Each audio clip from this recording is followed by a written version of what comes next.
Café completo. Apoio. Isso é Stimulate. Isto é Stoller. E Rara, agricultura é a nossa vida. Sicredi, não é só dinheiro, é ter um parceiro para o seu agronegócio.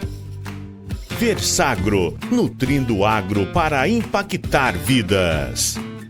Simbiose Biociência para o Agro. Começou o nosso último café completo de 2024. Hoje, dia 30 de dezembro, e lá se vai o ano, e lá que se vem o ano novo, né? Sejam muito bem-vindos aqui no nosso Café Completo e que 2025 também seja um ano repleto de prosperidade, saúde e muita força na nossa cafeicultura. Hoje o nosso programa tá incrível, né? O último programa do ano, tem que caprichar, tem que trazer coisas boas, assuntos importantes e algo que realmente vai contribuir com a sua atividade. E hoje nós vamos ter um assunto muito bacana que é sobre plantas de cobertura, né? Como é que a gente deve proteger o nosso solo, né? Algo muito comentado, algo muito que o pessoal tem muita dúvida e a gente, com o maior prazer, a gente vai explicar para vocês. Não esqueça, né, de deixar aqui os seus comentários, a região da onde você está assistindo o nosso Café Completo e não esqueça, né, de sentar o dedo no like aqui pra gente poder ter maior engajamento, né? E sempre que puder, fale do nosso Café Completo para os amigos, para a nossa audiência cada vez estar crescendo cada vez mais, né? Sejam muito bem-vindos no nosso programa e vamos ver as atrações do programa de hoje. No Café Completo de hoje, tudo o que você precisa saber sobre cobertura de plantas. Nossos correspondentes vão trazer o cenário nas regiões cafeeiras. E que ano foi esse pro preço do café, hein? Recorde absoluto. Fulan vai fazer uma retrospectiva sobre o mercado em 2024. Tem consumo e qualidade especial com Alberto Martins e uma deliciosa receita preparada para a hora da virada com a nossa barista Giovana Marques. O Café Completo deseja um 2025 de muita saúde, alegrias, preço alto e produtividade para o cafeicultor. E que o ano que vem seja bacana.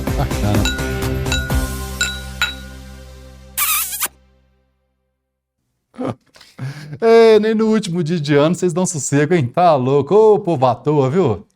Não é possível, viu? Não fala nada pra vocês não, tá? Ai. Vou apresentar o Clésio que tá aqui na frente nossa. Clésio, muito obrigado por você estar aqui com a gente, né? Clésio Silva Franco Júnior, né?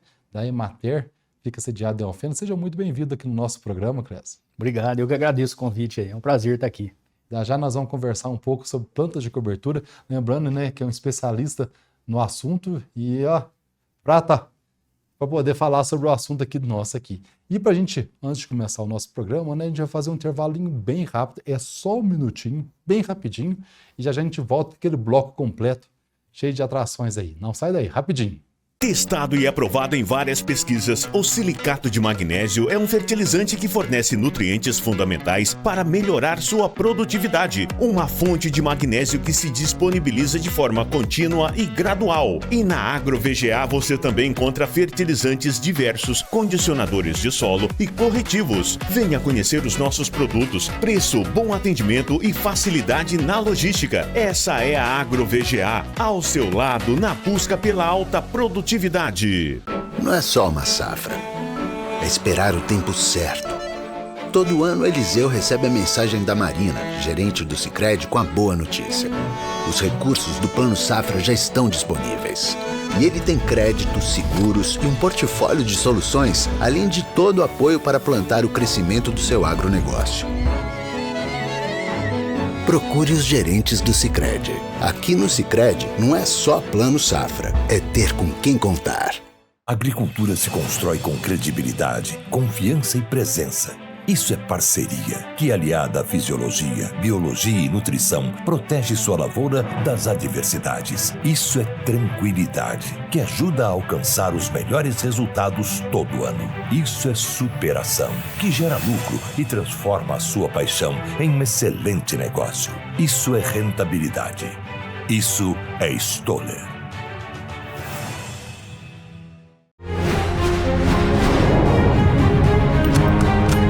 Vença a batalha contra as plantas daninhas do café. Chegou Iamar. Livre-se da mato competição e atinja o máximo potencial produtivo do seu cafezal. Saiba mais em rara.com.br.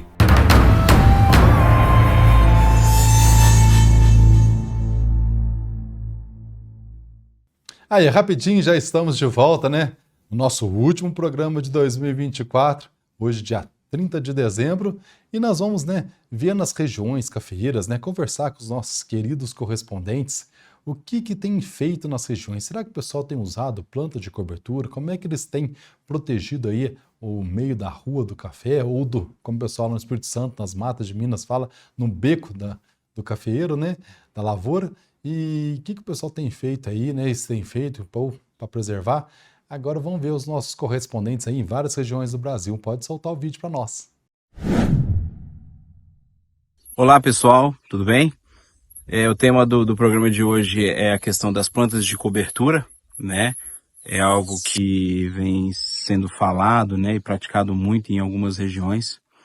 Na região das matas, a gente vê alguns produtores fazendo, esse plantio seja do mix, ou então da própria braquiária rosesiensis. É algo que nos plantios, principalmente, a gente tem visto o pessoal fazer, não ainda em escala, em grandes escalas, mesmo porque o produtor ainda não entendeu ainda de que forma que ele vai manejar esse mix de plantas, Lembrando que a gente está numa região montanhosa, manejar isso, de forma manual não é fácil, A gente sabe que tem alguns manejos, que tem que ser empregados.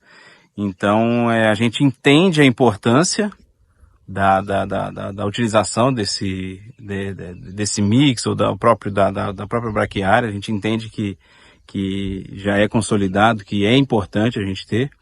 Porém, tem a questão operacional que trava muito, na região de montanha. Manejar isso realmente, a questão das roçadas, não é um negócio que é muito ainda bem aceito pelos produtores. Então, a região como um todo, então, não é muito praticado ainda, mesmo a gente sabendo da importância. Tá bom, pessoal? Um grande abraço. Plantas de cobertura. Bom, o que a gente tem trabalhado aqui na nossa realidade, pessoal, na sua quase grande totalidade, realmente ainda é a braquiária rosesiensis. A gente sabe que existem outras práticas no mercado, como os mix de cobertura, mas eu particularmente, nas nossas recomendações aqui, a gente tem prezado muito pela braquiária. Primeiramente, pela facilidade de se trabalhar com ela, uma planta muito fácil, tanto de plantar, na sua germinação, assim como a sua erradicação, igual a gente faz o manejo de arruação, quando a gente vai colher o café. uma planta fácil de trabalhar. A braquiária nos proporciona uma ciclagem de nutrientes espetacular. A gente tem uma ciclagem muito grande aí de nutrientes como fósforo, potássio no nosso solo, além de micronutrientes. Promove uma descompactação no meio da rua, muito bacana. Então é a planta que a gente mais tem trabalhado aqui. Dentro da consultoria a gente tem algumas outras subdivisões, onde a gente avalia também os mix de cobertura, mas eu particularmente ainda prezo bastante pela braquiária em função de todos esses benefícios. Além disso, a massa que ela gera, né, para nós como cobertura de solo é muito significativa, e isso tem nos proporcionado uma tranquilidade muito grande no período mais seco, além do carbono orgânico que essa braquiária gera para o nosso sistema, o que nos possibilita, né, incrementar o sistema radicular da nossa planta. Então é uma série de benefícios que ela traz, além da porosidade que ela provoca no solo. Então nós temos uma melhor infiltração de água, uma melhor infiltração de nutrientes, de corretivos, através dos canalículos que ela promove no solo, através do seu sistema radicular. Isso tem nos proporcionado uma condição muito favorável com esse manejo de planta de cobertura voltada aí para a braquiária nos nossos solos aqui do Cerrado. É o que a gente tem feito. Um grande abraço.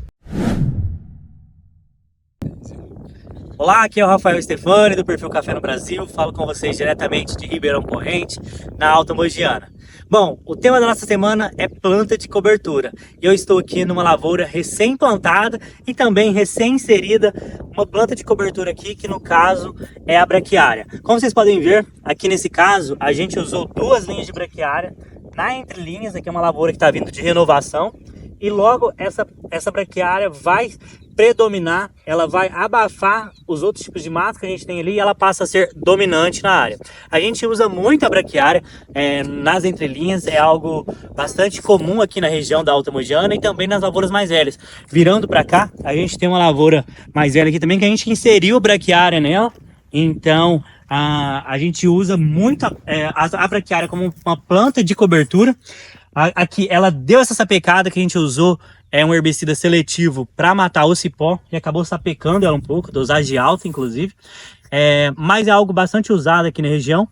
Usa-se também mix de sementes, embora seja usado por menos produtores. A gente mesmo aqui usou apenas 1 ano, a gente não achou assim que valeu tanto a pena, porque acaba que depois que você faz a primeira roçada, ele morre, né, e acaba ficando somente a braquiária. Então a gente decidiu manter somente a braquiária.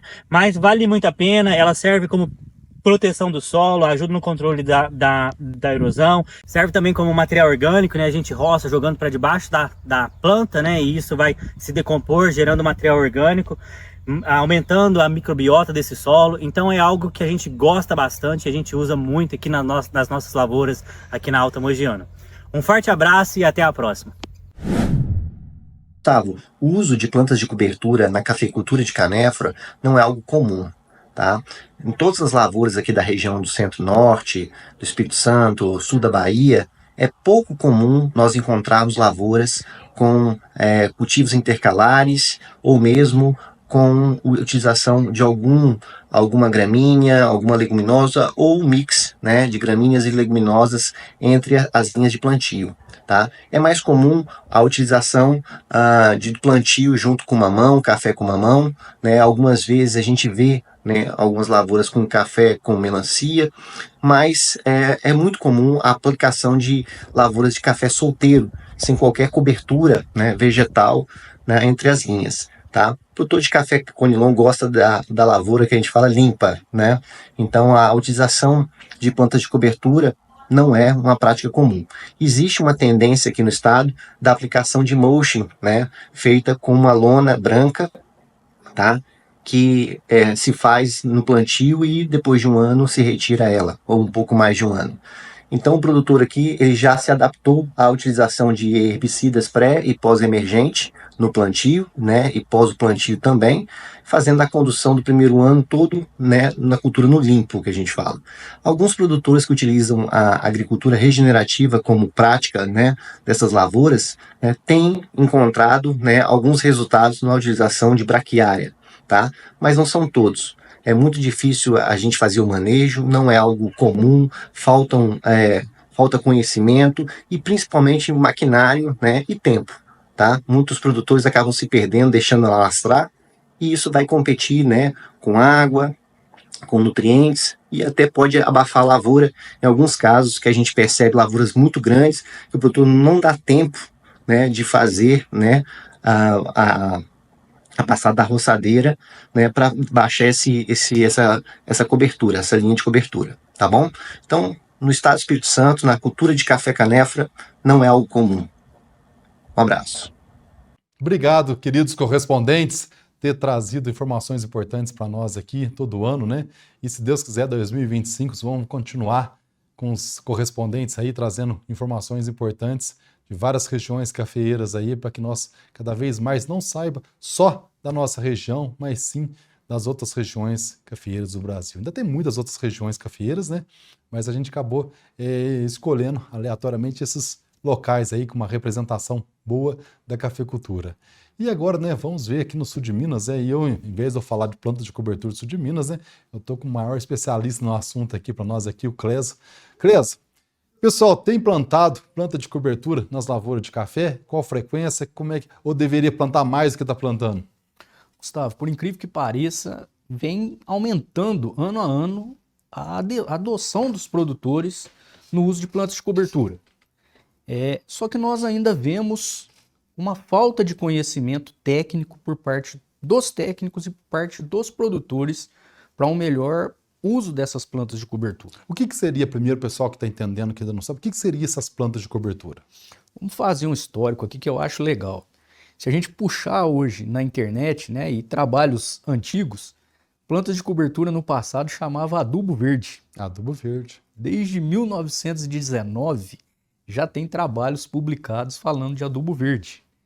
E o conceito vem mudando ao longo do tempo, né? Porque adubo verde vinha na cabeça do produtor que iria cortar a adubação e tudo mais, né? Só que quando a gente pensa nessa questão de plantas de cobertura, o adubo verde, ele precisa ter toda a transformação no solo para sair da parte orgânica para a parte mineral, para realmente disponibilizar nutrientes. O que seria na época esses adubos verdes? Quais plantas? Foi feijão de porco, foi crotalária, foi várias plantas mais voltadas para as leguminosas por conta do nitrogênio. É que elas incorporam o nitrogênio, tira nitrogênio do ar e coloca no solo. Isso, justamente. E com o passar do tempo, muitos produtores frustraram, inclusive, com essa condição, né? Por quê? Porque queriam reduzir a adubação imediata.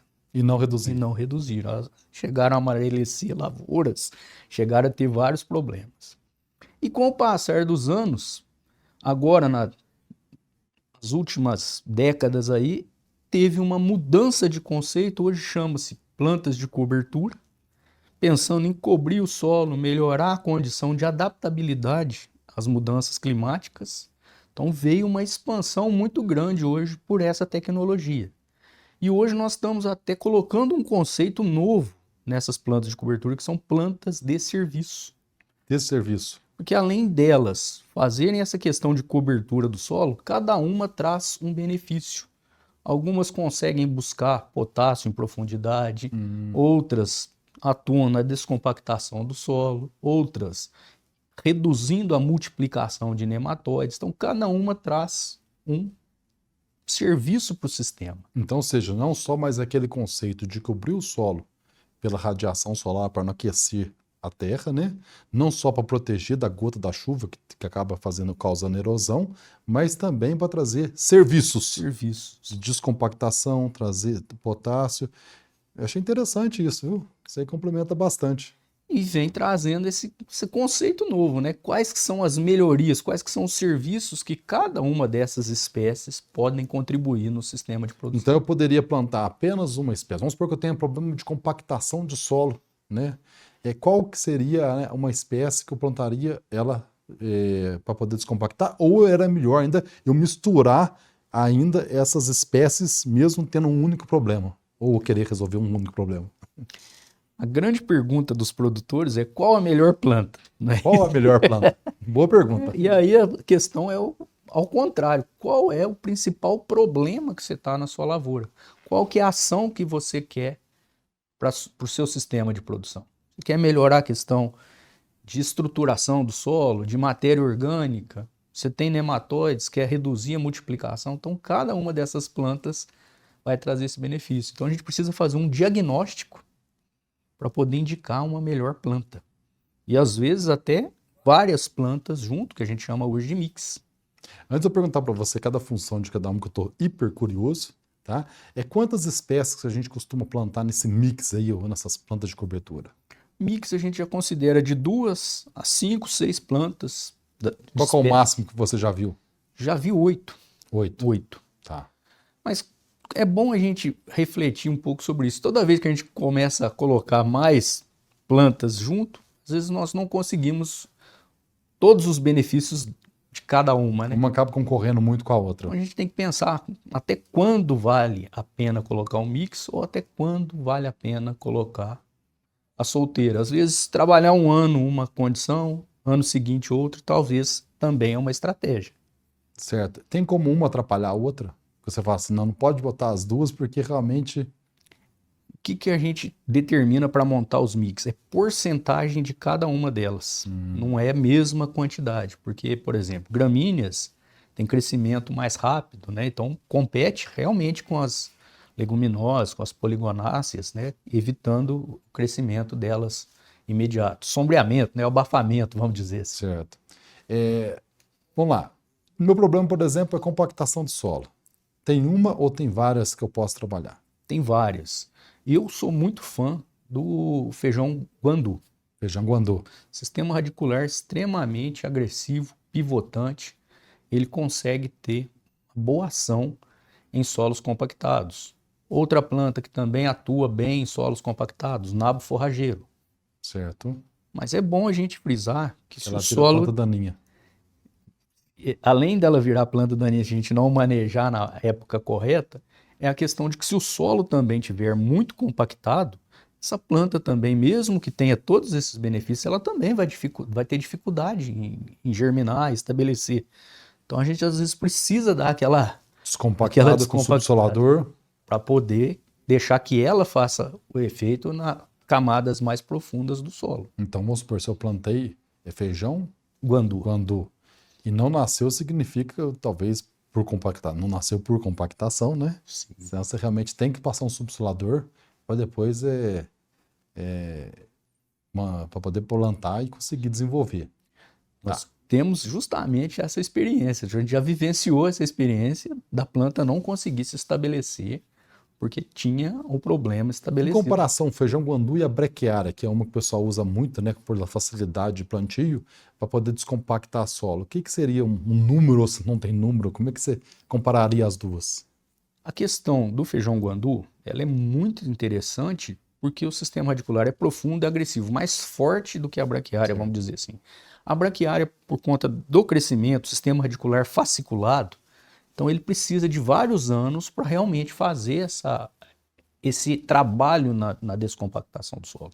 O guandu já faz um trabalho, em um ciclo ele já consegue ter um efeito mais rápido do que a braquiária em um ciclo. Tá. Planta feijão guandu, quanto tempo ele dura no solo? No ciclo dele? O feijão guandu ele vai florescer na nossa região aqui em torno de 90 dias. E quando a gente determina o manejo dessas plantas é no pleno florescimento, para evitar com que essas plantas produzam sementes e as sementes vão então cair debaixo da saia do cafeeiro e a gente tem a dificuldade de manejar depois, né? Certo, a pressão vai acabar virando planta daninha. E a gente tem trabalhos aí que mostram que algumas dessas espécies têm alguns herbicidas que não são tão eficientes. Então, realmente tem que preocupar. O negócio é muito técnico. É um sistema muito técnico e a gente precisa estar orientando muitos produtores a implantar com cuidado e com orientação técnica. Interessante. Então, para descompactar, feijão guandu ou nabo forrageiro. Beleza. Nematóide. E agora? Crotalária. Certo. Principalmente a Spectabilis e a Breviflora. São as duas de portes mais baixos e que também produzem uma substância chamada monocrotalina que inibe a reprodução do nematóide. Qual o nematóide?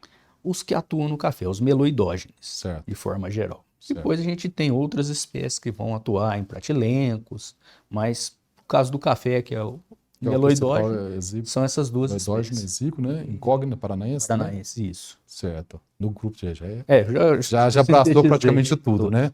Então, ou seja, as duas crotalárias seriam interessantes. Essa questão de tirar potássio lá em profundidade e trazer realmente é algo muito interessante, porque a gente tem visto aí lavouras antigas aí fazendo, o pessoal fazem trinchas aí, trincha não, como é que é? Trincheira. Trincheira, não. Trincheira aí com mais de metro de profundidade, 1,5 metro de profundidade, está lá cheio de potássio ali embaixo, porque a gente foi jogando potássio, ele foi descendo, e aí você tem a chance de tirar esse potássio em profundidade e trazer para a superfície. Qual que faz esse milagre? A braquiária atua nessa condição e o milheto também. São as duas plantas que têm essa capacidade. Até que em profundidade que ele poderia atuar? Vamos só puxar, Gustavo. Interessante que, além disso, nós fazemos muita varrição, né? Isso. Levamos muita coisa boa por meio da rua e às vezes não voltamos, né? Sim. E esse material vai lixiviando. Mas em relação à profundidade, depende muito da condição que a gente vai propiciando nesse solo. Uma braquiária é interessante porque ela acaba sendo perene. Então a braquiária vai aprofundando o sistema radicular. A gente já abriu trincheira em café, um sistema radicular de braquiária a mais de 2 metros de profundidade. Tinha até umas fotos aí, né? Interessante, né? Bem legal. Uhum. Então pode buscar esse potássio a 2 metros de profundidade. E aí a famosa ciclagem, né? Pegar o nutriente, acumular na parte aérea. Depois, quando a gente fizer a roçada, vai deixar na camada superficial de novo, próximo ao sistema radicular do cafeeiro. Tá. Você falou da braquiária e do milheto. Qual braquiária? Rusiziensis. Tá. É a que a gente mais indica para café. Uhum. Mais fácil de manejar, questão do florescimento, o próprio sistema dela de crescimento, né, não é entocerado como o braquiarão, né, não tem problemas tanto quanto a braquiarinha com a cigarrinha, né? Certo. Então é uma que a gente consegue um bom manejo. Entendi. Então, nisso aqui a gente já tem aqui uma planta que vai controlar o nematóide, outra vai descompactar solo, outra vai trazer potássio, e aí, mais? Vamos pensar em proteção do solo duradouro. Questão das plantas com relação ao carbono, nitrogênio alto. De novo, as gramíneas. Certo. Então, a gente tem uma palhada mais longínqua, né, em cima do solo. Isso é extremamente interessante. Então, vamos lá. Qual que seria? Além da braquiária, milheto também? Milheto, e aí a gente pode também trabalhar com as plantas de inverno. As aveias, os centeios. São plantas extremamente interessantes. Que às vezes dá para fazer uma cobertura no inverno. No inverno. Por exemplo, plantar agora aveia e centeio, acho que não vai ser feliz, não. Não, só a partir de fevereiro, março. Fevereiro, março, tem que ter uma chuva ainda. Isso. Só uma chuvinha para nascer já segura. Você pensa numa lavoura nova, esqueletada. É estratégico. Interessante, né? E o que mais? A gente vê aí trigo mourisco, deixa eu ver, tentar ver o outro aqui. Vai lá falando aí, que tem uns nomes esquisitos. Tem trigo mourisco, tem crambe, tem níger, e aí... Tô falando que tem uns nomes esquisitos. Esse trigo mourisco, Gustavo, é extremamente interessante. É uma planta que o pessoal colhe a semente para fazer aquele macarrão sem glúten, né? Ah, sei. Macarrão sem glúten vem daquilo lá? Vem. E essa planta tem um ciclo muito rápido na agricultura.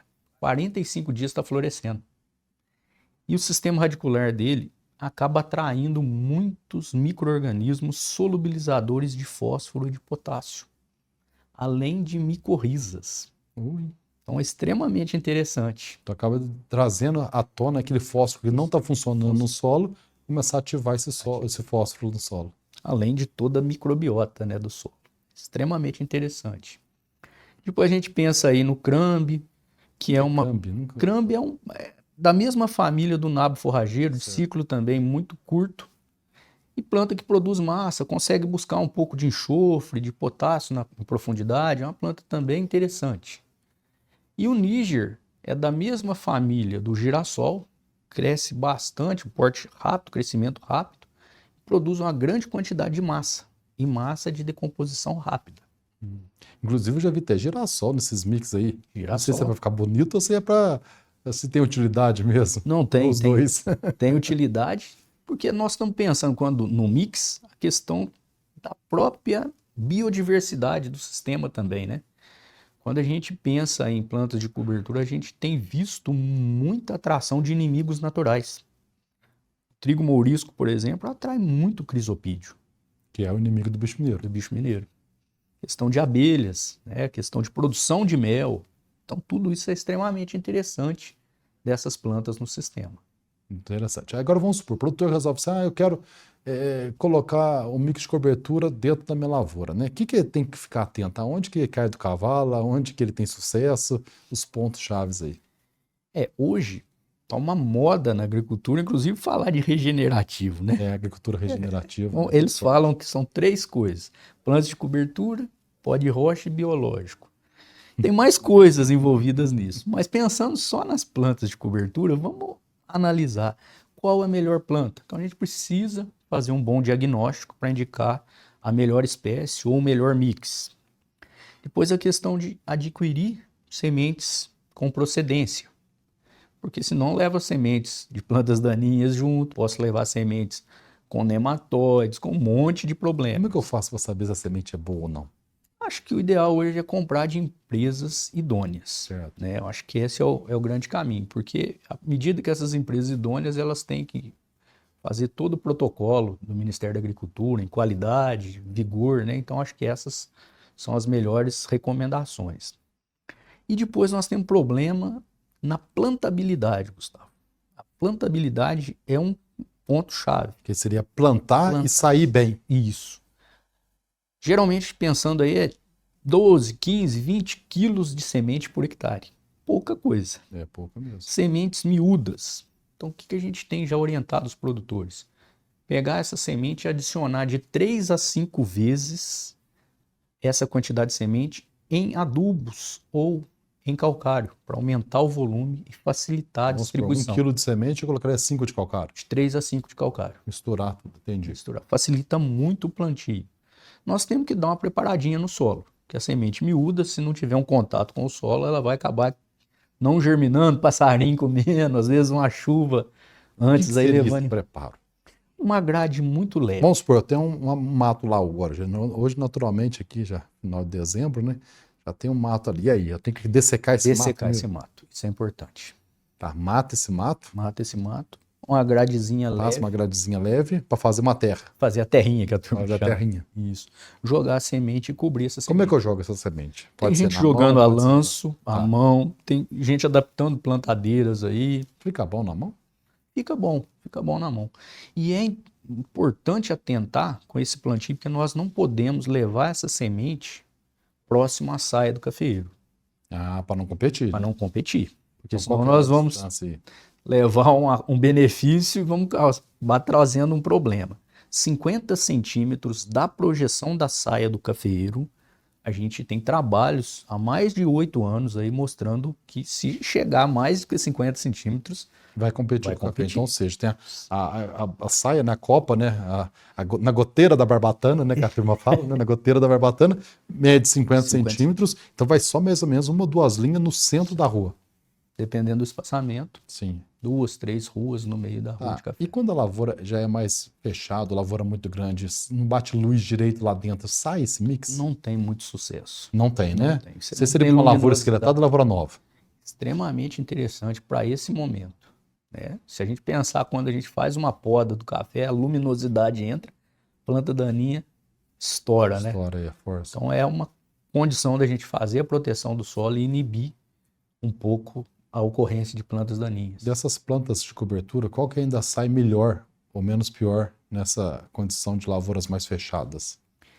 Essas plantas de ciclo mais rápido, um trigo mourisco sai nessa condição, Bacana. Um nabo sai nessa condição.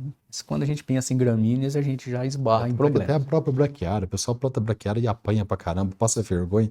Às vezes fala que cafeicultor não sabe mexer com braquiária, mas passa vergonha. Aí apanha um pouquinho para depois aprender.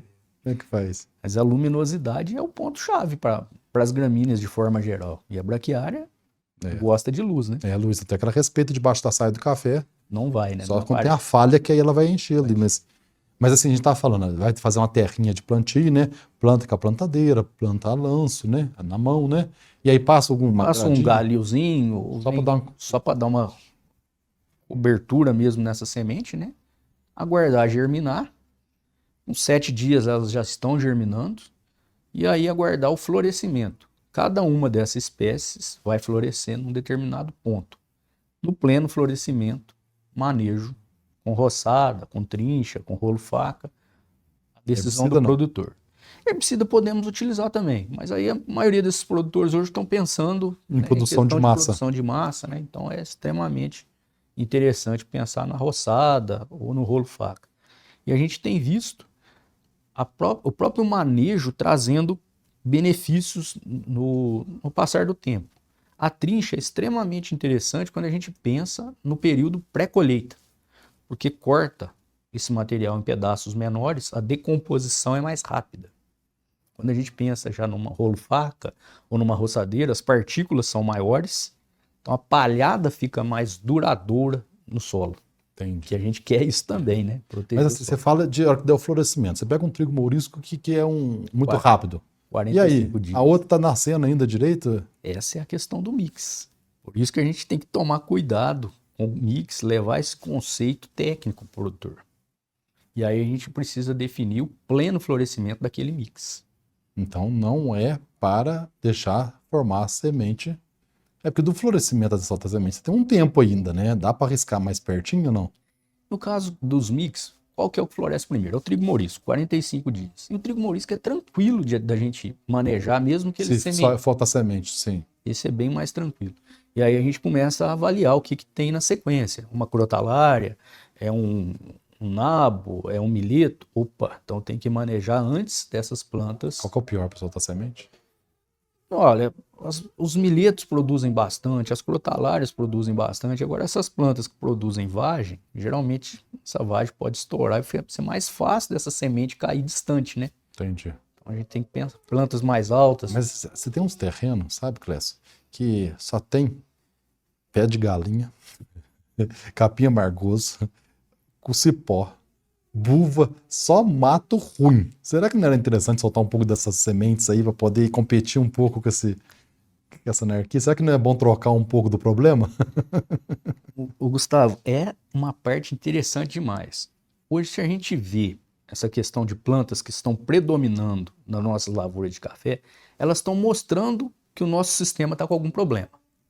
Grande parte dessas plantas estão mostrando que o nosso solo está com problema de compactação. Sim. Nós fizemos um trabalho na matéria, avaliamos 400 áreas de café no estado. 90% das áreas estão com problema de compactação na camada de 30 centímetros. Eu faço muita análise de compactação de solo. Eu arrisco falar que essas áreas mecanizadas nossas, eu falo até que 95%, para não falar 100%, sem poucas exceções, estão com compactação com mais de 2.000 kPa de resistência no solo. Então, ou seja, solos compactados. Você concorda, né? E aí... Qual que é a área que você fez? 400 no estado inteiro. Nossa Senhora. Tinha no estado inteiro. A área de cafeicultura de montanha, não? Teve também. E tem a compactação? E tem compactação. Porque eu meço muito a área de mecanização. Porque a gente puxa pensando em máquinas, mas o solo exposto também compacta. O solo exposto compacta. A gota da chuva, né, caindo faz ali... um efeito de bomba ali. Igual uma bomba ali no solo. Então a gente tem compactação. Então essas plantas que estão surgindo é um indicativo clássico dessa condição nossa, do manejo nosso, que a gente precisa intervir. Esse ano, qual que foi a principal planta daninha no meio das lavouras? Tem tantas, né? Ela apresenta tiririca agora, no final agora. Que e é uma característica de solo compactado, é uma planta que mais resiste à seca, né? Inclusive eu soltei um vídeo esse tempo atrás aí sobre tiririca também. O vídeo foi muito bem aceito, justamente que é uma preocupação. E a tiririca, para controlar com herbicida, é tão difícil. Não é fácil. Ela mata rápido, mas ela brota muito depressa.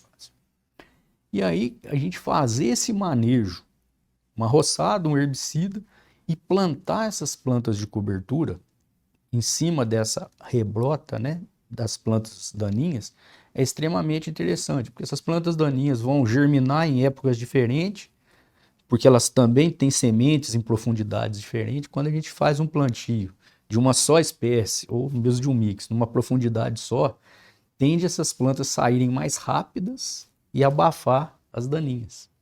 Então um manejo interessante. Vamos pegar uma área, por exemplo, pura tiririca. Uma área fazendo tá só tiririca no meio da rua. Tá com herbicida para emergente, tá bonitinho, mas pura tiririca.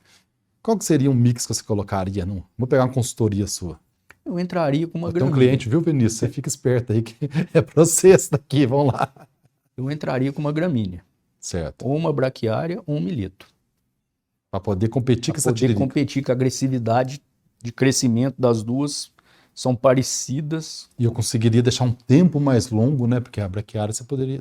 pode soltar semente de braquiária, não pode? A braquiária, geralmente, ela não chega a soltar semente, porque nós estamos deixando ela chegar quase que na altura do joelho, 50, é a hora que ela está começando a querer soltar semente. É a hora que nós vamos E às vezes eu quero soltar semente justamente para poder multiplicar. Mas você sabe como é que eu faço? Ela tá grande. Eu vou lá, dou uma roçada alta nela, dou um susto nela. Pum, já vem rapidamente soltando semente. Rapidinho, dou um susto nela ali. E aí você mantém ela mais, o florescimento dela mais baixo. Para ela cair só ali, não debaixo da saia. É um manejo interessante. Tem feito isso daí. Ela tá aqui. Porque se deixar, quando você planta, ela fica dessa altura aqui, ó. E não solta semente danada. Porque a própria planta de café está fazendo o efeito de bloquear toda a luminosidade, né? Então ela acaba estiolando, crescendo, né? Buscando luz. Então... Outra pergunta que eu tenho é assim, é caro trabalhar com planta de cobertura? O produtor que começa a tentar trabalhar isso aí, às vezes ele compara, né, braquiária ou planta de cobertura. Qual que é o custo disso daí? Você sabe ou não? Gustavo, hoje vai ficar em torno de R$400 o plantio de 1 hectare de café, de planta de cobertura em café. Né? Preparo do solo, semente, tudo? Nessa faixa de R$400. Você falou que qual é a quantidade de semente você coloca por hectare? Por espécie. Vai ser na casa de 12 a 20 quilos, dependendo das espécies. Porque às vezes você compra um saco, já vem as sementes todas misturadas ali. Aí já vem um mix, né? Isso. Mas geralmente os saquinhos já são padronizados por quantidade por hectare. Esses sacos que já vêm com mix, você acha interessante também? É interessante, né? Desde que a gente faça o diagnóstico pro produtor para levar essa indicação. Nós temos feito um trabalho, Gustavo, acho que é interessante comentar na Emater, que nós temos um projeto chamado Construindo Solos Saudáveis. Nós plantamos em 2021 150 unidades e viemos aumentando. Esse ano nós estamos plantando 1.000 unidades demonstrativas no estado. Que bacana. Que é levar 8 espécies solteiras, mais 4 mix, para o produtor fazer um diagnóstico de qual planta melhor adapta no seu sistema. Que interessante, bom demais. Trabalho bem interessante que nós estamos fazendo, que aí não tem esse negócio de receita pronta. Cada propriedade tem um problema, né? Cada lavoura tem um problema, então o produtor consegue identificar isso na própria área dele. Eu acho muito interessante esse trabalho que a gente está fazendo. Parabéns, muito bom. E uma outra dúvida é o seguinte, o que costuma dar errado, né? Quando você vai para o produtor, quando você vai nessas áreas todas que vocês estão andando aí, que é muita área, né? Os erros, o que costuma dar muito errado, né? O primeiro erro é o plantio. Certo. Esse é o ponto-chave. Erra no plantio. Erra no plantio. O que eles fazem de errado? Geralmente, às vezes, joga só a semente por cima, não faz a famosa terrinha que nós conversamos aí a semente tem dificuldade de estabelecer. Como a quantidade de semente é pouca, 20 quilos por hectare, então, às vezes, também concentra, ele não consegue fazer o plantio da área dele toda por conta de distribuição. E o principal é o plantio próximo à saia do cafeeiro. E aí acaba virando um problema, acaba competindo com o cafeeiro. E o pessoal vai errar muito isso aí? Muito, muito. Apesar da gente estar insistindo muito, orientando, o pessoal ainda erra nesse ponto. E a questão do manejo no pleno florescimento. Esse é ponto-chave também que precisa ser abordado com o produtor direto. Plantei o mix. Estou vendo que o mix está demorando para sair. Posso jogar um adubinho nele? Pode. Inclusive, uma planta muito exigente em nutriente é a braquiária. Tem épocas que às vezes nós precisamos até dar uma ajuda para ela produzir mais massa. Dá para aquele solo degradado, passa grade, planta, não sei o quê. Nem ela estabelece. Então, às vezes, a gente precisa mesmo de dar essa ajuda. E a questão delas não estabelecerem tem toda essa condição do solo, de compactação, de nutrientes, de clima. E a gente fala, às vezes, de florescimento. É interessante a gente pensar em florescimento porque dependendo da luminosidade, dependendo da temperatura, isso varia muito. Às vezes tem planta que a gente fala que é 45 dias, isso pode encurtar ou pode alongar o ciclo, dependendo dessa condição climática. Isso é fato, isso acontece. Interessante. Ô Clécio, eu vou, eu queria ficar até mais tempo aqui conversando, tá bom, até vou pedir para uma hora de você voltar aqui, né? O Clécio, ele tem vários trabalhos publicados também, né? Esse ano no Congresso também teve vários trabalhos teus lá na questão de microbiologia de solo, né? Da atividade que também está em moda, né? Você está muito na moda esse tema que você está pesquisando, trabalhando. Nós vamos ter que explorar bastante o teu conhecimento aqui, né? E a princípio, obrigado, né? Você continua com a gente aqui, mas vamos ver o nosso top 3, né? Sobre plantas de cobertura, né? A gente separou, não sei se eu vou passar vergonha aqui na frente do professor aqui, mas a gente separou aí 3 temas, 3 erros que a gente costuma ver, né? Quando o produtor começa a usar plantas de cobertura. Vamos ver se eu tiro nota 10 ou tiro nota 0 aí. Vamos ver o que salta pra gente aqui.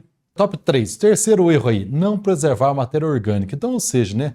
Naquela ânsia de fazer aquela terrinha para poder plantar, né? O cara mete a grade sem dó, cavuca, faz aqui terrão. E aí o que está acontecendo, né, Clésio? A gente vai perdendo matéria orgânica. A gente quer produzir matéria orgânica e acaba perdendo.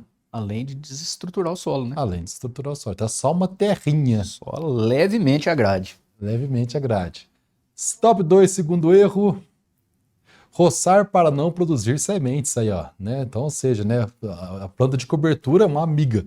Se nós deixarmos ela soltar semente, ela vira uma inimiga, né? Pode virar uma planta daninha que nós não conseguimos mais controlar e criar um problema na lavoura, né? E algumas aí com muita dificuldade de herbicida, né? Seletivo herbicida. Qual, por exemplo, uma bem perigosa? As crotalárias, de forma geral, tem alguns herbicidas que não têm tanta eficiência controle das crotalárias. Mas se você vinha com a roçadeira nela aqui, ela morre fácil? Se a gente roçar, sem ela sementear, ela morre fácil. Igual uma buva, né? Ela é bem parecido com a buva. Bem parecido. Mas é tranquilo, não posso deixar a semente, porque esse banco de semente é que vai causar problema lá na frente. O pessoal compra semente de mix aí, acha caro, fala, não, deixa eu produzir as minhas próprias sementes, né? Cuidado que isso aí pode virar um problemão. Tá? Uma coisa, é o local aonde pode estar, né? O local pode definir se ela vai ser amiga ou inimiga. E por último, né, vamos ver, 50 centímetros da projeção da copa. Então, ou seja, né, o mix de cobertura deve ser feito no meio da rua ou do beco, né, como lá no leste de Minas o pessoal fala beco. Então, e não, né, próximo da planta. Se a lavoura é mais adensada, mais fechada, melhor não plantar. Porque às vezes não vai ter sucesso mesmo, né, com a de luminosidade. Uhum. Beleza, vamos lá, vamos continuar o nosso programa de hoje, né, e vamos ver lá. Nossa produtividade sem segredo. Pode soltar a vinheta aí.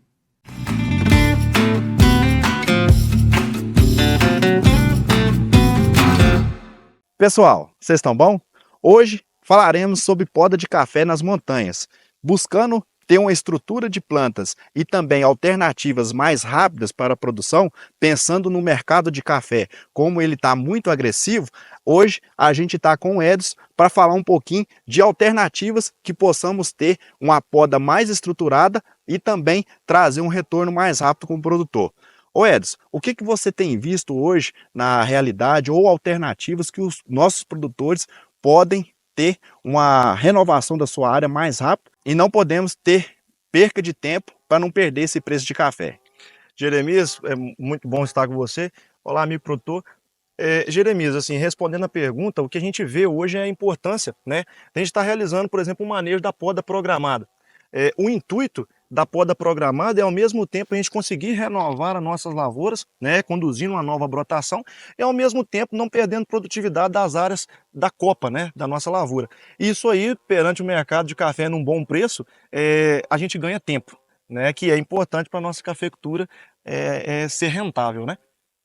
Olha, bacana. Quando a gente olha hoje sobre poda de café, é muito comum, né, nossos produtores aí fazer uma recepa baixa. Mas também quando a gente fala de poda programada, a gente precisa ter todo o cuidado com a parte nutricional, fitossanitária. Dentro do manejo de poda, como que a gente consegue fazer os tratos nutricionais e fitossanitários? Então, Jeremias, nesse caso a gente mantém, né, os tratos são os mesmos. A gente vai adequar ali as doses de nitrogênio, de fósforo, de potássio, de acordo com as demandas da planta. Claro que a gente tem como base um bom desenvolvimento, nós não podemos deixar com que essa planta não desenvolva o sistema radicular também, que é importante. Para isso, um bom corretivo de solo, uma boa adubação, um bom trato, principalmente pensando na nossa região, que tem muito problema com nematóide, podridões de raiz também, fungos, muitas vezes saprófitas, que vão estar atuando ali. É importante manter o trato, a gente não pode folgar o pé, principalmente se tratando talvez de um manejo de safra zero, por exemplo, onde o produtor espera uma alta safra no ano seguinte, o manejo ele não pode diminuir, a gente precisa só manter e melhorar e aperfeiçoar de acordo com a demanda do momento. Bacana, então em cima disso que você falou, é realmente o produtor aproveitar o mercado, como ele está muito favorável, investir nos seus tratos culturais, no seu manejo fitossanitário, para realmente garantir uma planta produtiva e sadia por mais anos. Exatamente, e aproveitando esse momento que o mercado vive hoje, de bons preços, fertilizantes aí acessíveis, de uma forma geral, todos os manejos, seja com produtos biológicos, produtos químicos, tem sido atrativo para o momento. Então o produtor não precisa ter medo de investir, sabendo que a lavoura vai dar um alto retorno, porque você está melhorando a estrutura da planta. Então, melhorando a estrutura, a garantia de você ter um bom resultado é sem sombra de dúvidas o melhor possível. Muito bacana, Edson. Muito obrigado. Grande abraço. Valeu.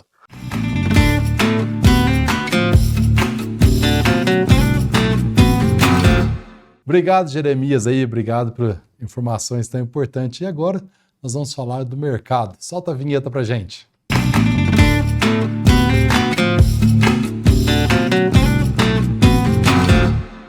Furlan, o que você tem a falar de 2024 no mercado? Bom, Gustavo, eu acho que assim, nós temos que olhar com os bons olhos, né? Foi um ano de bastante desafios, foi um ano difícil em todos os sentidos. Logicamente que em preço nós ainda tivemos momentos bons, mas eu digo que assim, nós vamos lembrar desse 2024 lá para frente, quando a gente for falar da história dos momentos de mercado de café, eu acho que nós vamos falar muito bem desse ano de 24. 2024, então pode-se dizer que entrou na história do mercado de café. Um ano diferente, assim como 2021 entrou para a história como primeira vez de 2 eventos climáticos no mesmo ano. Nós tivemos seca e geada, coisa inédita no Brasil, não é? Mas o 2024, Gustavo, a gente costuma pensar assim de uma maneira, no primeiro instante foi um benefício extraordinário para nós, porque nós estávamos em plena entre-safra quando veio o problema do Vietnã. Isso. Não é? Então esse ali problema fevereiro, do Vietnã, março, fevereiro, março, nós estávamos vendendo café lá a 1.000, 1.100, 1.200 em determinados momentos, 1.100, vamos falar. E aí veio esse problema todo do Vietnã. O Vietnã disse que não ia ter café, disse que ia ter um problema de redução muito drástica da colheita deles, né, que estava findando a safra, e a próxima safra que viria também estava cheio de problemas. Lembrando que é um período diferente do nosso, né? Nós entramos na nossa colheita junho e julho e agosto, eles começam outubro, novembro e dezembro. Eles estão em plena colheita, finalizando agora. Então, neste momento, nós somos beneficiados por uma alta de preço sem um prejuízo para... Então, você foi a primeira vez na história? Não, nós já tivemos algumas vezes. Nós tínhamos, por exemplo, a Colômbia, quando tinha greve dos caminhoneiros lá, era um problema local, fazia o mercado subir, mas não na magnitude que nós tivemos esse ano, né? E aí veio o próximo evento. As dificuldades marítimas que nós tivemos, aquela guerrilha na Somália, então todos os navios que deveriam cortar, sair no canal de Suez para sair no mar Mediterrâneo, ele teve que dar a volta aqui no Cabo da Boa Esperança, na África, e isso encareceu o frete marítimo, aumentou o tempo a demora das viagens, e logicamente que neste momento de desabastecimento do café robusta, principalmente para a Europa, acabou beneficiando o robusta brasileiro, o conilon brasileiro. E aí, quando o problema chegou no máximo dele, era o início de colheita aqui no Brasil. Então, mais uma vez, o brasileiro foi beneficiado porque o arábica e o robusta acabou elevando o preço de uma forma assim extraordinária. E aí, quando nós começamos a nossa colheita, nós tivemos a intensificação do clima aqui no Brasil. Lembrando que, diferente de outros anos, sempre tivemos um veranico. 2013 nós tivemos aquele veranico que chegou a comprometer, mas só que o período dele foi menor e deslocado. Lembrando, nós ficamos sem chuva desde março. Março e abril nós já paramos com chuva. Sim. Então, quando chegou agosto, em plena colheita nossa, começaram a aparecer aqueles problemas da miudez da safra, gente que acabou tendo quebra no rendimento, né? Então, tudo isso já agregado ao problema do robusta do Vietnã, o mercado deu um pulo, nós fomos trabalhar café a R$ 1.400, R$ 1.500. Que se diga de passagem, Nós já tivemos isso lá em 2021, 2022. Só que foi um pouco período e poucos aproveitaram. Então, quando chegou nesse momento aqui, em plena entrada de safra, nós vendendo café a 1.400, 1.500, isso é um sonho para todo cafeicultor. Só que mal sabíamos como ainda ia persistir o problema e, logicamente, que aí esse problema da seca poderia comprometer a próxima colheita nossa, que vai ser 2025. Escutei até um amigo falando, falou assim, ó, a herança que a lavoura obteve, né, desse período de 2024 vai refletir na colheita de 2025. O pegamento, conforme você mesmo já mostrou, aquela estatística bacana que você apresentou, né, do percentual de cada nível de produtividade. Então, tudo isso, Gustavo, acabou vindo realmente a dinamizar essa alta e, logicamente, que acho que todo mundo foi feliz.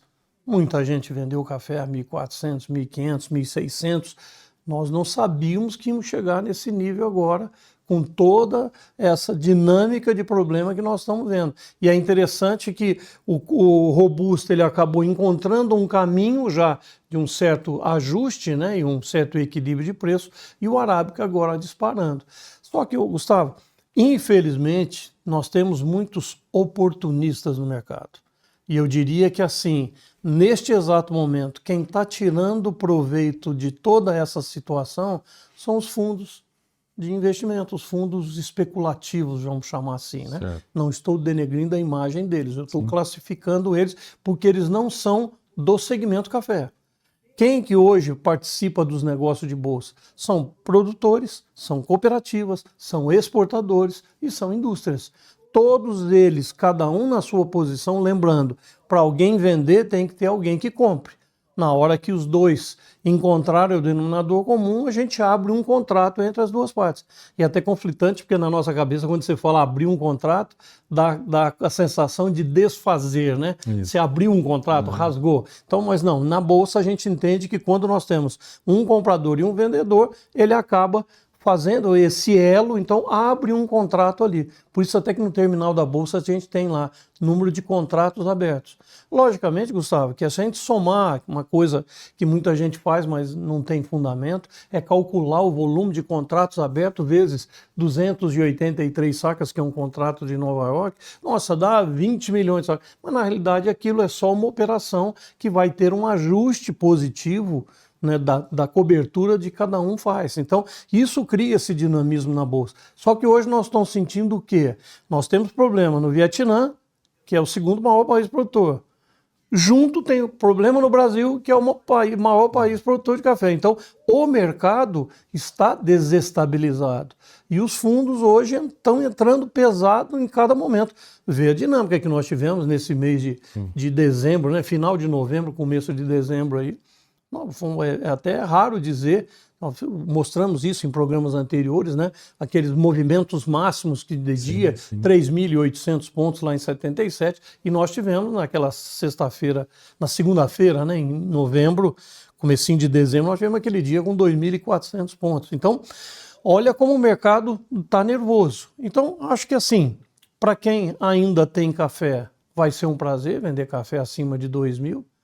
Pelo menos deixa lá na estatística, eu vendi café a 2.000, você vendeu café acima de 2.000. Então é uma coisa prazerosa, né? Muitos não vão poder aproveitar, mas vai ter um momento. E outra coisa, nós ainda temos a entre-safra até a chegada da próxima colheita brasileira, que ainda está sujeita a alguns probleminhas que poderão vir, não que eu esteja prevendo que venha, mas nós podemos ter ainda problema climático, né? Podemos ter uma seca. E pode ser também que nesse começo de janeiro aqui, muita gente está segurando café, começa a vender por causa do imposto de renda e tudo mais, né? Pode ter um impacto ainda negativo, né? Vamos ver o que vai acontecer.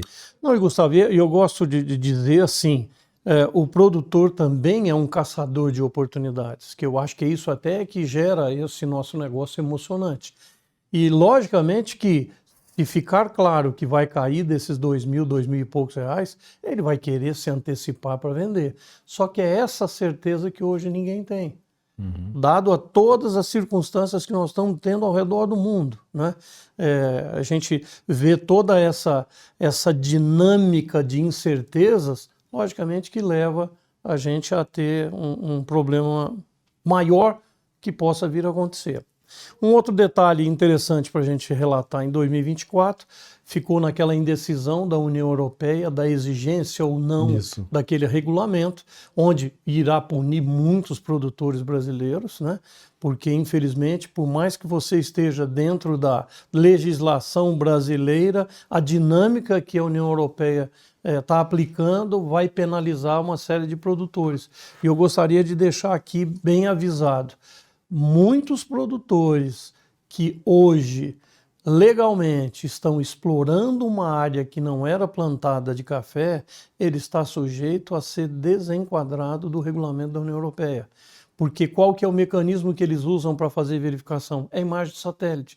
Então, mesmo que você tenha uma área que você não explorou, está dentro do teu direito, está dentro da tua área de exploração, você tem lá a tua reserva que você não vai mexer, quer dizer, é uma área que você tem disponível legalmente, disponível para você fazer um novo plantio, só que na fotografia, como é de 2020 para cá, o satélite vai dizer aqui não tinha café, ele plantou, obviamente ele desmatou para plantar, ele está sendo penalizado aí pela União Europeia. Então segue o aviso para quem puder regulamentar isso.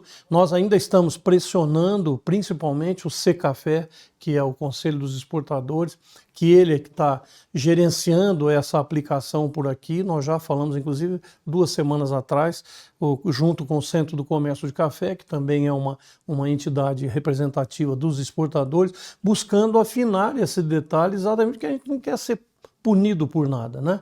Então, é mais um detalhe para a gente acertar ao longo desse ano de 2025 aí.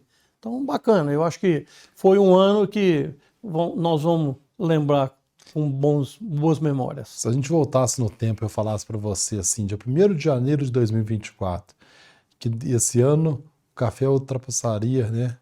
Os 300 dólares. 3 dólares, o 300 centavos lá. E aí? Eu diria para você que você estaria maluco. Porque naquela época nós estávamos com café a 180. Uhum. Comecinho do ano, Nova York estava a 180 centavos. Quando começou a aprimorar o problema no Vietnã, ele foi para 2,20, 2,30. Quando veio no início da safra Brasil com os problemas, ele foi de 230 até 250 centavos. E interessante que ele ia 240 e voltava. Isso. Voltava para 220, 230, ia, forçava. Dava para a gente, né, fazer uma leitura de que estava tentando romper aquele 250 centavos, ele chegava próximo e alguém falava, daqui não sobe mais, entra vendendo, o mercado acalma, voltava. O dia que voltou, aí todo mundo ficou animado. E aí vieram os profetas do Apocalipse. Nova York vai passar dos 3 dólares por libra-peso, ou os 300 centavos. E a gente chamava, mas isso é maluco. Onde é que existe esse fundamento e tudo mais? E acabou acontecendo. Assim como vários leitores de mercado disseram, nós vamos buscar 335. Ninguém acreditava, realmente bateu dos 300. Se tivesse que você apostar aí que 2025 vai seguir algum fundamento ou não vai seguir os fundamentos, em que você apostaria? Não, o problema, eu acredito numa compensação a esse preço histórico. Isso. Né? Que eu acho que é uma coisa natural. Então é o fundamento, né? É o fundamento. O fundamento é assim, porque a gente para e pensa assim, não adianta nada você ter café de R$3.000 sendo que ninguém quer comprar. Sim. Não adianta nada. Então a gente tem que ter liquidez. E não adianta também você ter café a R$3.000 e não ter café para vender. Não produzir café. Então são situações que a gente fala assim, nós temos que produzir para alguém tomar. Certo. Se o produto ficar tão caro que vai cair o consumo, aí o prejuízo a médio e longo prazo é terrível, é devastador. Nós já vimos isso até no gráfico quando a gente mostra toda a alta que nós tivemos nos últimos 60 anos, nós tivemos 7 períodos desses, acima dos 300 centavos. Só que a montanha-russa, ela sobe lá em cima e vem com tudo. E é isso que a gente não quer.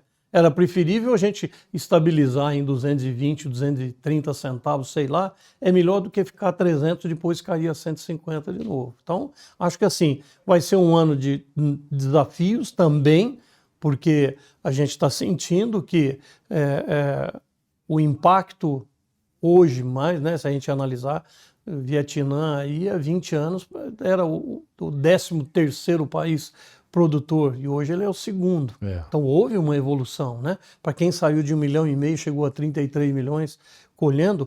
Também quando a gente vê a curva, quando a gente vê de consumo mundial, ele também tem acompanhado uma curva. A BIC promoveu, algum tempo atrás, um debate muito interessante, mostrando, e o Santana, do grupo da EISA, fez uma explanação, mostrando o déficit, comparando consumo e produção mundial. Alguns anos trabalharam com déficit. E a gente prevê que isso poderá acontecer em razão dessas divergências que nós tivemos em 2024. E isso pode transformar o quê? Em cair o consumo mundial. E aí volta naquilo que nós estamos falando. Na hora que voltar, todo mundo quer vender. E aí o fato de todo mundo embarcar para vender pode pressionar o café para baixo. Então, eu diria que 2025 vai ser recheado de desafios, né? Nós ainda temos o que vai ser a safra nossa. Está muito divergente. Você conversa com gente que está otimista e você conversa com pessoas que estão extremamente pessimistas. Então, acho que janeiro e fevereiro vai ser o momento para a gente fazer uma leitura, você ainda mais como agrônomo, mais detalhado e mais fiel para a gente até dimensionar o que vai ser a nossa safra de 2025. E futuro a Deus pertence. Tem que confiar nele que ele sabe o que é. Obrigado. Mais agradecer do que pedir. Que lógico. Essa é o conceito. Até nos períodos ruins a gente tem que agradecer mais do que tudo, porque tudo se ajeita, né? Não é à toa que passamos pelos processos aí. Exatamente. E que 2025 não seja tão turbulento, né? Ou que seja turbulento, né? Furlan, feliz ano novo para você. Para você aqui também, muita paz, Deus muita saúde. Sempre aí. Você continue sempre com essa alegria tua aí, isso é muito bom, contagiante. Obrigado, e obrigado você por todo esse carinho que você tem com a gente aí, e que 2025 nós tenhamos uma bela jornada no Café Completo. Vai ser sim, com certeza. Amém. Agora vamos para a previsão do tempo. Será que 2025 vai ser com chuva, vai ser com sol, né? Então vamos para a previsão do tempo. Solta a vinheta pra gente.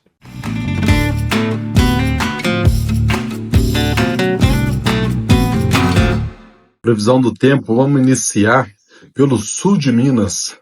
Semana inteirinha chuvosa aí, com maior concentração amanhã, terça-feira, 36 milímetros. Na quinta-feira, um volume menor de chuva, depois um domingo, mas a semana inteira de chuva. A mínima, 16 graus para amanhã e máxima batendo em torno de 29 graus também pela manhã. Do sul de Minas, nós vamos lá para as Matas de Minas. Nas Matas de Minas também, semana inteirinha chuvosa, né? Bastante volume de chuva para a semana toda. E a mínima, 18 graus e máxima de 27 graus. Das Matas de Minas, nós vamos agora para Mogiana. Na Mogiana tem chuva também, só que algumas tréguas. Na quinta-feira não vai ter chuva e também na segunda-feira da semana que vem também não tem chuva, com maior concentração de chuva para sábado, 36 milímetros. A temperatura mínima vai ser de 17 graus durante essa semana e a máxima em torno de 29 graus. Da Mogiana vamos agora para o Cerrado Mineiro, que também está a semana inteirinha recheada de bastante chuva. O maior volume de chuva no sábado, com 56 milímetros de chuva, e o menor, 3 milímetros no domingo. Então, e terça e quarta, 9 milímetros. A temperatura mínima de 18 graus e máxima de 28 graus. E do Cerrado Mineiro vamos direto para o Espírito Santo, mas a parte sul do estado, que também semana inteira recheada de chuva, com a maior concentração na terça-feira amanhã e menor concentração na sexta-feira, com 3 milímetros. A temperatura mínima vai ser de 18 graus e máxima de 29 graus. Ainda dentro do Espírito Santo, né, saindo do sul do Espírito Santo e indo para o norte do Espírito Santo, também semana com bastante chuva, né, com uma trégua no sábado, que não deve chover, e na sexta-feira também um volume pequeno de chuva e maior volume para domingo e segunda-feira, né, segunda-feira marcando aí 77 milímetros de chuva. Vamos ver se essa previsão realmente vai acontecer. A menor temperatura, 22 graus, e a máxima de 31 graus. Essa foi a nossa previsão do tempo para essa virada de ano de 2024 e 2025.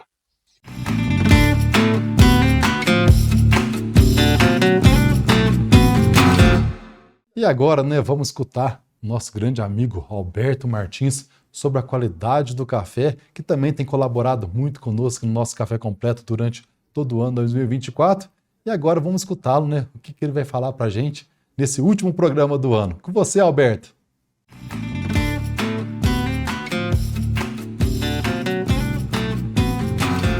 E aí, cafeicultor? Pois é, meu filho, acabou 2024. E 2025 tá vindo aí com um monte de dúvida. Porque nós podemos planejar um monte de coisa, mas nós temos que torcer para um monte de coisa dar certo também. Não sabemos como é que vai ser clima, não temos segurança do que vai ser o preço do café. Pode ser muito bom como foi em 2024, mas pode ser mais desafiador. Além do que, torcer é só parte da história, né?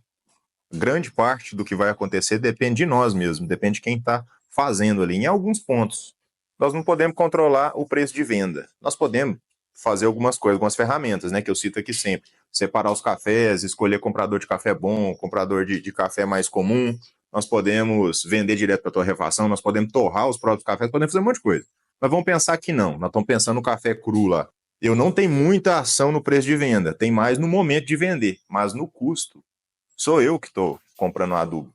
Sou eu que estou responsável por jogar o adubo na lavoura, mesmo que eu não esteja fazendo. Eu sou responsável pela execução do serviço e pelo rendimento e pelo custo daquilo ali. E custo é que nem unha, né? Você sempre tem que cortar. Você não controla a venda, mas você controla o custo. Então, quanto menor for o seu custo, para o mesmo preço de venda, mais margem de lucro você tem ali. E você ainda tem que pensar que isso não é nem lucro, né? Lucro é no final, depois de você pagar as outras coisas que não estavam no custo de produção. Você pode pensar isso em lucro por saco mesmo, né? Tá certo, mas você pensar no que vai sobrar no final das contas, você tem que desmembrar mais um pouquinho ainda, tem que pagar mais uns boletinhos até, ou isso aqui sobrou mesmo. E controlar custo não é de qualquer jeito. Eu não vou comprar adubo, é muito bom, né? Controlar custo assim, só que você também não vai produzir. Você tem que fazer aquela continha mesmo, anotar suas coisas, cotar, e fazer a coisa certa na hora certa, fazer sua lavoura produzir, porque é bom gastar mais por hectare se no final das contas a sua produtividade vai fazer o custo por saco ficar mais baixo. Então não é a quantidade de dinheiro que você gastou, é a quantidade que custou cada saca de café. Gaste mais por hectare se for para produzir mais, só não gaste errado. Então vamos pensar em 2025 com algumas coisas importantes. Entender o custo de produção, se você não faz ainda, é essencial anotar as suas coisas e sentar que seja num caderninho para você saber o que você gastou, quanto você produziu, você já vai sabendo ali o que você gastou com a limpa de café, o que você gastou com adubação, o que você gastou com mão de obra. É assim que você vai conseguir cortar os custos ou otimizar isso para o próximo ano, entendendo que eles existem. Buscar entendimento sobre o mercado, principalmente saber o que o mercado consome. Você tomar café bom, você saber chegar lá no armazém e avaliar os seus cafés junto com a pessoa que vai te comprar, você saber se aquilo está justo, saber o que o cliente final quer. Tomar cafezão é importante para te ajudar a vender cafezão. Fazer cotação de venda, assim como você fez cotação de compra. Você vai olhar a melhor opção, você vai jogar uma pessoa contra a outra, você vai puxar ali 50, 70 reais a mais em cada saco de café. Você não vai sair um dia para vender. Você vai sair um dia para distribuir a amostra, você vai ligar para as pessoas, você vai conversar como se não quisesse nada, só tateando, tá? O sujeito vai querer comprar seu café, então você vai fazendo aquele joguinho, óbvio que se você puder, né? Às vezes tem que vender o café rápido porque o boleto tá ali, né? E nessa conversa com um e outro, você vai entendendo como é que a banda toca e ficando mais seguro nessas negociações. Só que eu tô te falando isso aqui, mas isso já tem que ter acontecido lá no início do ano agrícola, né? Eu tô usando aqui porque é um fim de ano. Mas se isso aconteceu, ótimo. Se não aconteceu, tá em tempo ainda. Você pode fazer muita coisa de agora até a colheita. Você já comprou os adubos, você já fez os gastos mais grosseiros, ok. Vai ter muita coisa que pode acontecer. Esse planejamento, acabou a colheita, meu filho, já tem que estar pronto antes, porque as coisas não param, né? O ciclo vai girando. Então vamos resumir essa prosa aqui em 3 coisas. Controlar o que está no nosso controle, investir em qualidade, em entendimento dela e buscar sempre, cada vez mais, melhores mercados para o nosso café. Então vamos trabalhar de cá, fazer o que precisa, apegar com o Papai do Céu para ele ajudar de lá. E de verdade, eu vejo os próximos anos como muito virtuosos para a cafeicultura. Mesmo que aconteçam oscilações, a turma está cada vez tomando mais café, meu filho. E essa demanda, ela vai crescer mais rápido do que a oferta, na minha modesta opinião. De café de qualidade já está acontecendo num volume assustador. Que 2025 seja brilhante, que você produza muito café a um custo muito baixo, que você consiga vender seu café muito melhor do que o café do seu vizinho e que ele consiga também vender muito melhor do que o seu. entendeu, né? Pra todo mundo, a gente olha isso, infelizmente.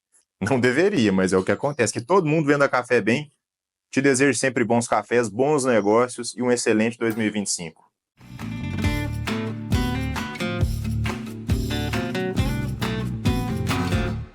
Obrigado, Alberto, e feliz ano novo para você, toda a sua família, muitos cafezões para 2025 para toda a sua família aí. Agora, né, chegou aquela melhor hora, aquela hora top, a hora da Giovana. E aí, Giovana, tudo bem? Boa noite. Tudo jóia. Tudo bem? Tudo tranquilo, né? Tudo Por enquanto, certinho. feliz ano velho, né? Por Daqui enquanto. a pouquinho, feliz ano novo. Rapidinho passou, né? Voou, hein? Voou. Muito Não. serviço, muita coisa. A gente Graças vai a ver. Deus. Tomara que o ano tenha em dobro. Bora fazer uns trem bom? O que você vai trazer para nós aqui, ó, no último programa do ano, né? Seguinte, o último programa do ano, eu pensei em trazer algo que fosse mais complexo. Complexo. Complexo. Isso é mais Por quê? simples, né? Não. Porque pensa, durante o ano todo a gente veio desmistificando o que é a extração do café. Certo. Então a gente viu métodos, moagens, mitos e verdades, tudo sobre café. E de todos os métodos, o mais complexo é o expresso. Então, eu vou começar hoje, no último programa, a desmistificar o expresso. Tá, então você vai precisar de outros programas para poder... Outros programas, porque ele é bem complexo. Tá, então vamos por partes, né? Vamos lá. Já foi na cafeteria ou padaria e tinha a máquina de expresso, certo? Aquela que a pessoa vai lá, moe o café, aperta o café, coloca ele para fazer e você fica lá olhando. Nossa, gente, não era mais fácil colocar uma maquininha que apertava um botão? O que acontece? Aquela máquina grandona, ela é italiana. O expresso, ele vem do termo sob pressão. Certo. E ele não é feito para tomar devagar. Já aconteceu também de muitas pessoas questionarem o tamanho de um expresso. E um expresso tem 30 ml. Ele é bem pequenininho, bem curtinho. E então, vamos lá. Eu tenho uma máquina que tem uma caldeira dentro dela que deixa a água lá a 94, 93, 95 graus. Essa água quente vai gerar pressão. E daí, essa pressão do expresso. Essa pressão ela tem 9 bars, o que dá mais ou menos 9 quilos de pressão. O que isso significa? Se eu pego um bolinho de café, vamos lá. Um expresso, a gente regula um expresso duplo, certo, com mais ou menos 20 gramas de café, certo? Se eu for usar para fazer, por exemplo, um filtrado, vamos na lógica de 1 para 10. 20 gramas é para fazer quantos ml de café? 200 ml. 200 ml. Mas o expresso 20 gramas dá para fazer 2 doses de 30 ml. Por isso que o expresso ele é tão forte. Não significa que ele tem mais cafeína, ele tem mais pó, ele tem mais café.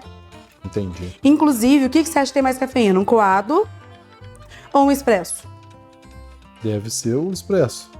O coado. Porque um expresso, É o volume, né? A quantidade. eu tenho que extrair ele em mais ou menos entre 20 e 30 segundos. Por isso que eu preciso da pressão. Ah, entendi. Mas para poder ter uma extração legal, eu preciso ter uma dificuldade. Senão, na hora que a água passar com pressão ali, vai virar uma lama. O café não vai extrair completamente, porque 30 segundos não extrai se fosse para fazer um filtrado. Certo. Por isso que a gente coloca ele naquele porta-filtro e vem com essa pecinha aqui que chama tamper. Ou compactador. O compactador. E por que Ou que o tampinha de expresso... apertar. Tampinha de apertar. Boa. O que acontece? Tem todo um jeito na hora de compactar. Se eu compactar ele de qualquer forma, vai ficar todo tortinho. Se eu vou compactar ele, viro de lado, aqui esse é um tamper com mola. O que significa? Ah, tem mola aí? Esse tem, ó.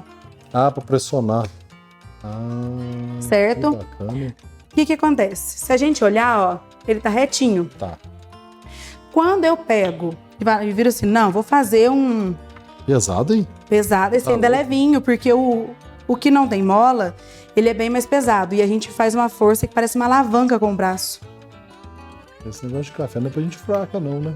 Não. Faz uma forcinha. Por exemplo, vamos lá. Você compacta pra mim, fazendo um favor. Tomara que eu não põe encaixado aqui, é só apertar, né? Só apertar. Isso.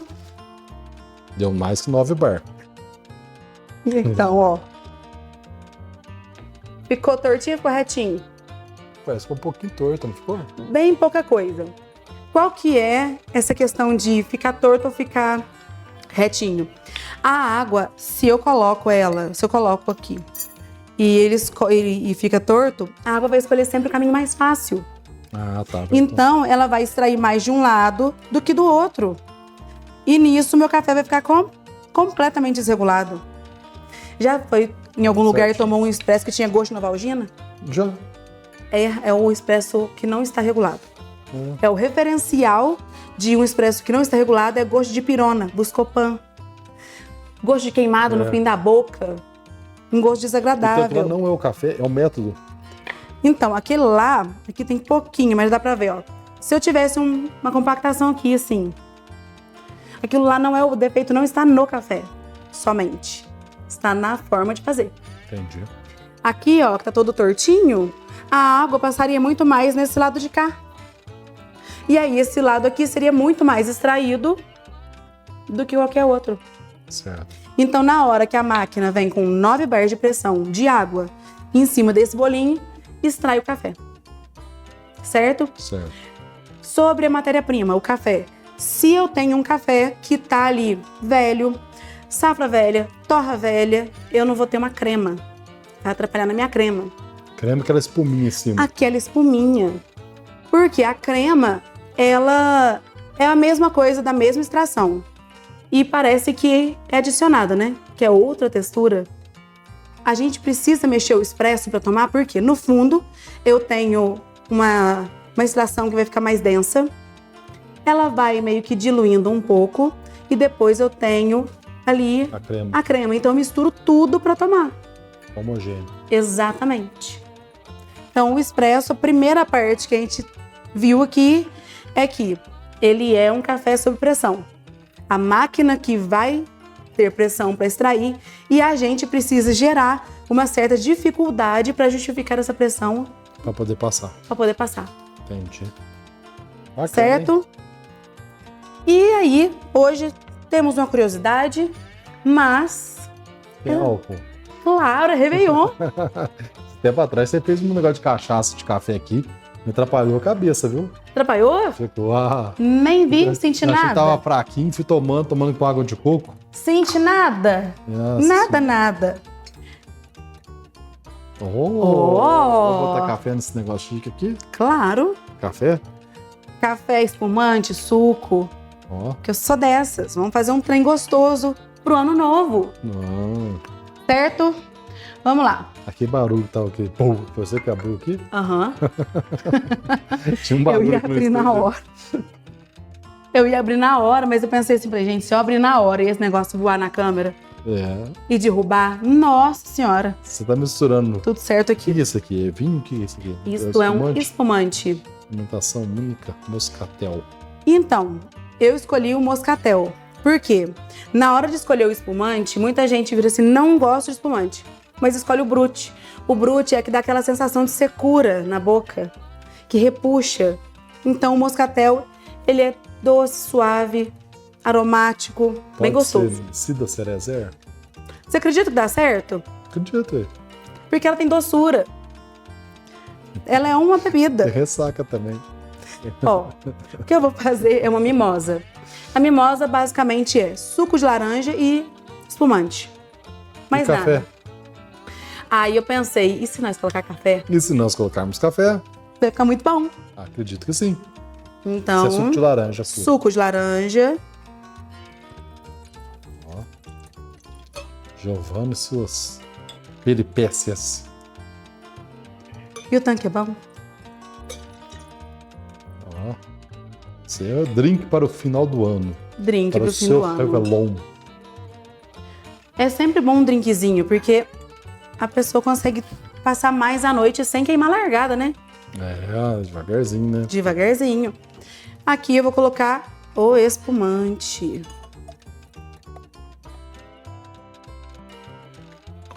Ó. Você que tá na roça, né? Aproveita o momento. Fazer um drink Diferente. Mais um pouco. Fica bem gostoso. Isso. Tá igualzinho? Não, mas tudo bem. Sem neurose. Ah, sim, ui. Igualzinho. Tem toque, não, né? Café. Não. Agora vem o café coado. Café coado. Você já experimentou isso antes ou você tá experimentando aqui? Já experimentei antes. Dá certo, então? Claro. Se não der, eu falo, hein?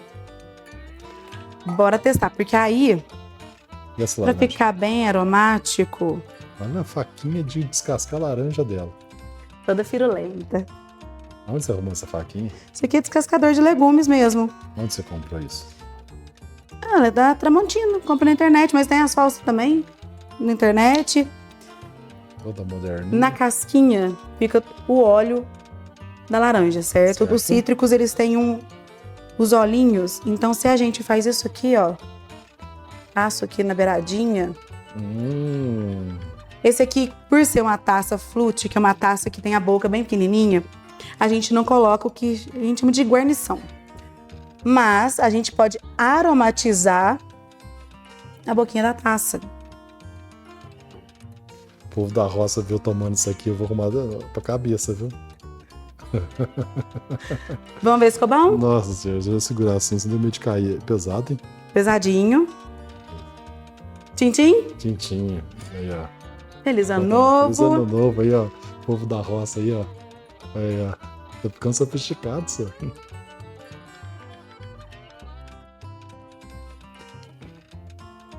Nossa, esquisito. Você achou esquisito? Não, deixa eu tomar de novo isso aqui. Achei bom pra caramba. É, não tem gosto de laranja, tem gosto de café, tem gosto de cidra. Cidra.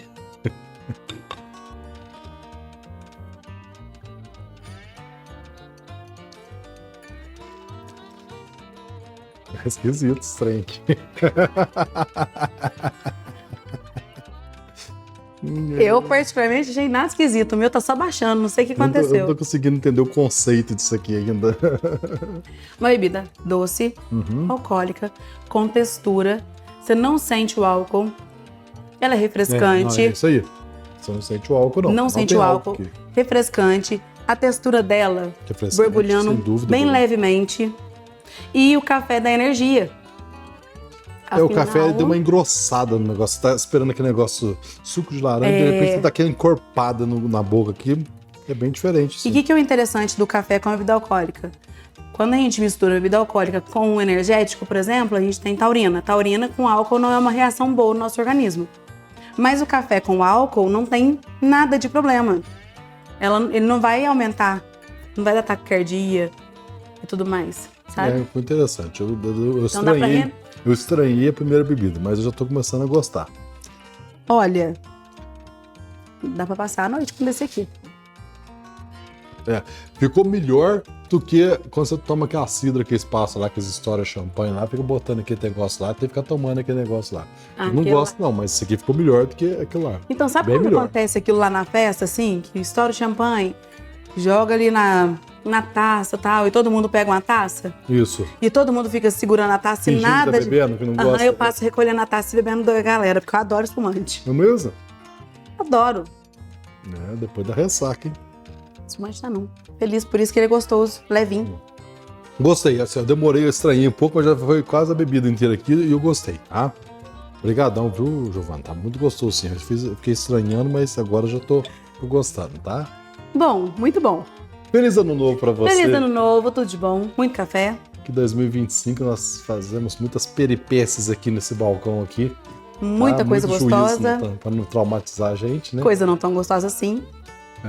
E muito obrigado e quentinho aí. Vamos pro nosso break rapidinho, já a gente volta.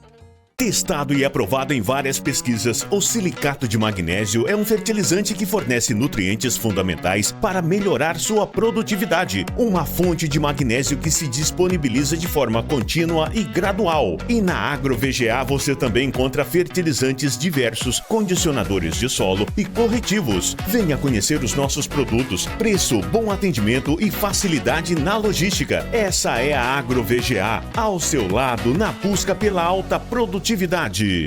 Não é só uma safra. É esperar o tempo certo. Todo ano, Eliseu recebe a mensagem da Marina, gerente do Sicredi, com a boa notícia. Os recursos do Plano Safra já estão disponíveis.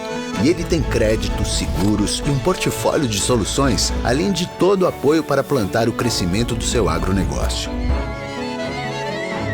Procure os gerentes do Sicredi. Aqui no Sicredi não é só Plano Safra, é ter com quem contar. Agricultura se constrói com credibilidade, confiança e presença. Isso é parceria, que aliada à fisiologia, biologia e nutrição, protege sua lavoura das adversidades. Isso é tranquilidade, que ajuda a alcançar os melhores resultados todo ano. Isso é superação, que gera lucro e transforma a sua paixão em um excelente negócio. Isso é rentabilidade. Isso é Stoller.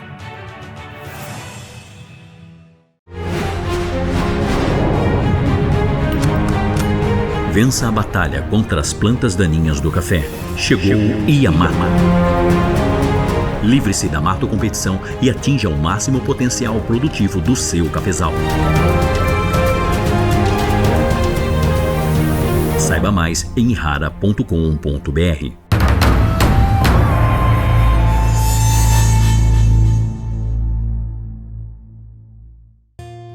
Uma lavoura, uma terra, um manejo. Esse impacto começa na ideia, no planejamento e na assistência correta, chegando ao cultivo adequado. Começa nas conversas informais, na troca de experiências, cada um com sua história e necessidade. O impacto gerado no mundo começa no local, ultrapassando limites e alcançando um futuro cada vez mais tecnológico e digital. O valor do campo precisa ser compartilhado e mostrado. Acreditamos que o agro regional tem o poder de impactar o mundo. Ouvindo, adaptando e acessando cada região, mesmo as mais difíceis, entregamos as melhores soluções com produtos diversificados e tecnologias modernas. Isso nutre não só plantas, mas histórias de produtividade e sucesso. Nossa visão é criar um ambiente onde inovação e tradição se encontram, onde cada cliente se sinta em casa e encontre soluções para suas necessidades. Versagro, nutrindo o agro para impactar vidas. E agora, né, conselho, Gustavo Ranó, no final de 2024, solta a nossa vinheta aí.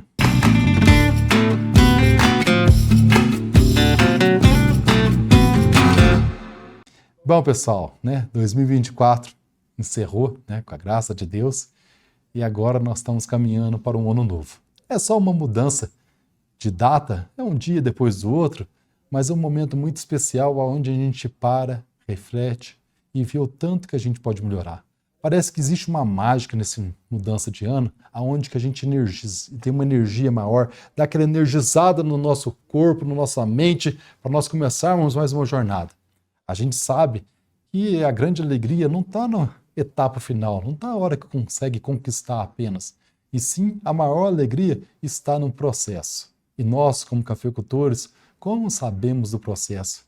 O tanto que é bom a gente poder ver a planta crescer, ver a planta produzir, a planta precisar arrancar, plantar outra lavoura, comprar uma máquina, comprar outra, preços baixos, preços altos, emoções fortes, e isso faz com que a gente sinta cada vez mais resistente, mais experiente e sabendo que a vida é um jogo e sabendo jogar bem esse jogo da cafeicultura e da nossa atividade. A mensagem que a gente deixa para 2025 é da esperança, né? Por mais difícil que seja, por mais dificuldade que a gente acumula, por mais resistência que nós temos, jamais perdemos a esperança. Essa talvez seria uma das grandes características do cafeicultor e que 2025 seja assim, um ano de vários processos com facilidades, alegrias, dificuldades, para que nos tornamos cada vez mais forte e cada vez construindo uma cafeicultura cada vez mais sustentável, resistente e lucrativa. Um feliz 2025 para vocês. Queria agradecer muito o Clésio por esse último programa do ano aqui, com essas informações tão importantes. Muito obrigado, Clésio. Eu que agradeço. Feliz ano novo também, Gustavo. Para todo mundo aí, para você e para sua família. Obrigado. E um feliz ano novo para toda a equipe do Café Completo. Muito obrigado a todos vocês por estarem conosco nesse ano.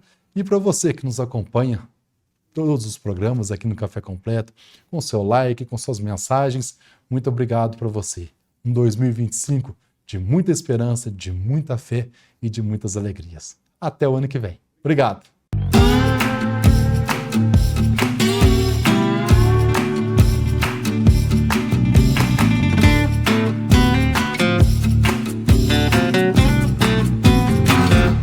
Café completo. Apoio. Isso é Stimulate. Isto é Stoller. E Rara, agricultura é a nossa vida. Sicredi, não é só dinheiro, é ter um parceiro para o seu agronegócio. Versagro, nutrindo o agro para impactar vidas. Simbiose Biociência para o agro.